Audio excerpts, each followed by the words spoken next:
3 4 1 2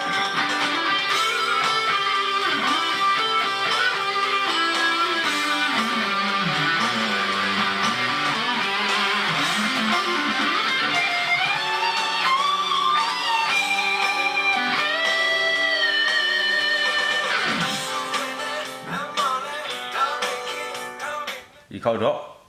ကိုလေးပြူရဲ့မင်းမမင်းပဲဆိုတဲ့ဂီတာဆိုလိုလေးဖြစ်ပါတယ်။ဟုတ်ကျေးဇူးတင်ပါတယ်။ဟုတ်ပါဂျီကီဆိုတော့ဒီကနေစပါရယ်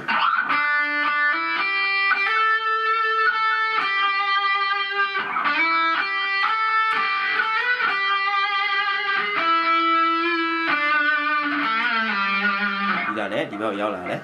5ဆိုတော့က5 fret ရောက်လာတော့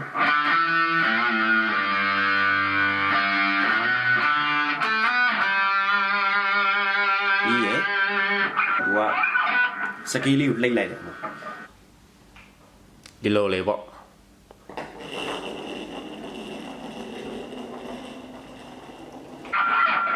ဒီ9ကြိုးကနေပြီးတော့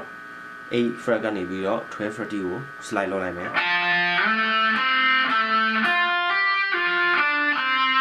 ီကနေ့ဒီမှာဒီ4ကြိုးကနေပြီးတော့ slide လုပ်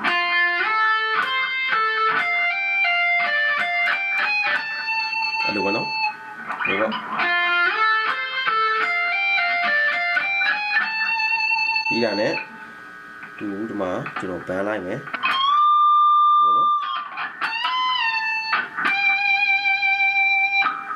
ပြီးတာနဲ့ဒီ3ကြိုးဒီပေါ့နော်ဒီကောင်ဒီမှာသူက G ရတယ်မှာပြီးတော့ဒီ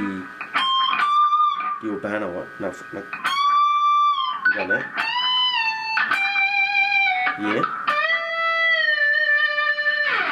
ဟိုအမြန်ကားတွေပေါ့